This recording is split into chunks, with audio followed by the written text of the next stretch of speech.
Assalamualaikum warahmatullahi wabarakatuh. Saya Sylvia Hijrawayuni, NPM 1805170036 dari kelas 6A Akuntansi Pagi.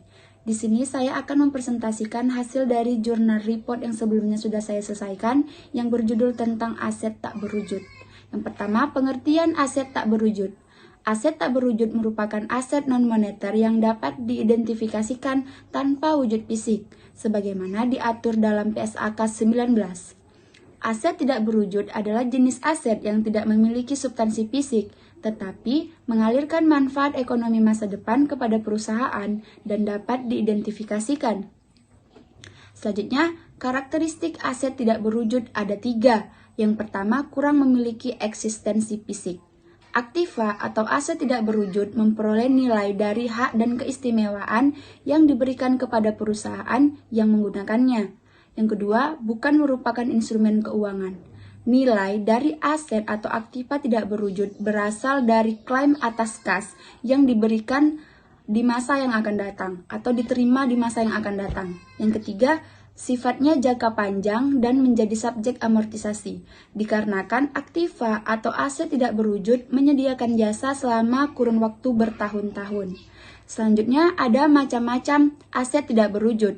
Yang pertama ada hak sewa, hak paten, merek dagang, biaya organisasi, perizinan, hak penggandaan, wiralaba, dan goodwill. Di sini saya hanya berfokus membahas satu macam aset tidak berwujud, yaitu saya akan membahas tentang merek dagang. Baiklah, yang pertama adalah pengertian merek dagang. Merek dagang adalah kekayaan intelektual berupa nama, simbol, atau logo yang diasosiasikan pada produk atau jasa tertentu. Merek dagang adalah salah satu atribut penting dari sebuah produk yang penggunaannya pada saat ini sudah sangat meluas, karena di mana pemberian merek dagang dapat memberikan nilai tambah pada suatu produk atau jasa tertentu. Contoh dari merek dagang adalah salah satunya Aqua, Indomie, Coca-Cola, dan lain-lainnya, yang tentunya mereka sudah sangat familiar di telinga kita. Itu adalah salah satu contoh dari merek dagang.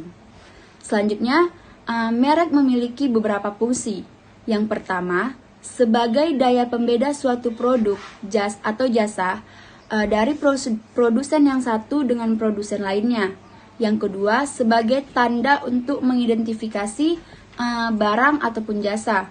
Yang ketiga, sebagai penghubung suatu barang dan jasa yang bersangkutan dengan produsennya. Dan yang keempat, sebagai penentu kualitas dari suatu barang ataupun jasa. Dan yang terakhir, merek dagang itu berfungsi sebagai sarana promosi dalam dunia perdagangan. Selanjutnya adalah pembukuan merek dagang. Apabila biaya yang dikeluarkan itu tidak besar, maka biaya tersebut bisa diperlakukan sebagai beban pada periode perolehannya. Namun, apabila biaya perolehannya itu cukup besar, maka dikapitalisasikan sebagai aset tetap tidak berwujud dan diamortisasikan pada setiap tahunnya. Contohnya, apabila merek dagang atau nama dagang dibeli, maka harga perolehan hak tersebut adalah harga belinya.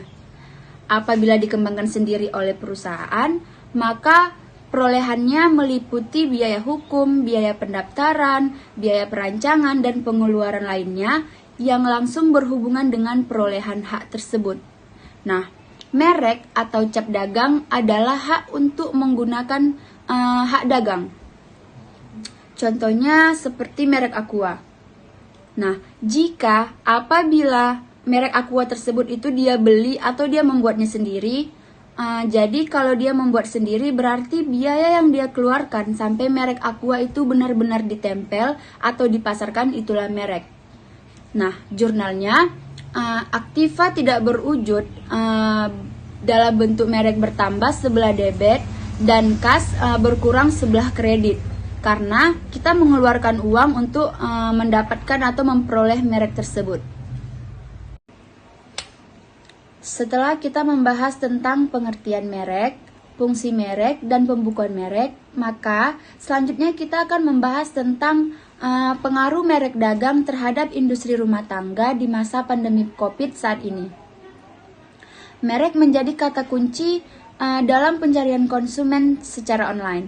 Artinya, konsumen mengenali produk dengan nama atau merek yang tentunya sudah mereka kenal terlebih dahulu. Semakin terkenalnya sebuah merek, maka semakin cepat pencarian akan sebuah produk yang kita inginkan.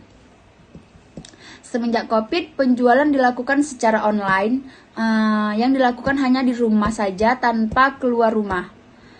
Penjualan online semakin meningkat dan didominasi oleh merek dagang yang sudah sangat familiar di masyarakat dan yang sudah dikenal baik itu kualitasnya maupun kuantitasnya.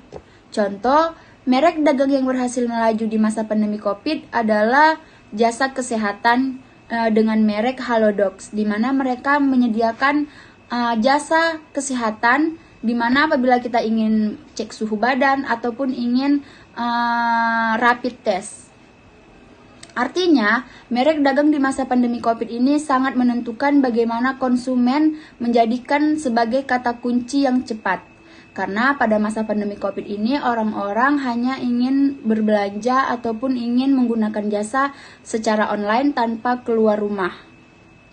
Nah, merek juga dapat menjadi nilai tambah bagi perusahaan untuk berinteraksi dalam meningkatkan kualitas produknya yang dimiliki dan menjamin bahwa merek dari produk mereka itu memiliki reputasi yang baik. Nah, sekian materi dari saya mengenai aset tak berwujud yang berfokus tentang merek dagang saja. Apabila ada kesalahan ataupun kekurangan saya mohon maaf. Assalamualaikum warahmatullahi wabarakatuh.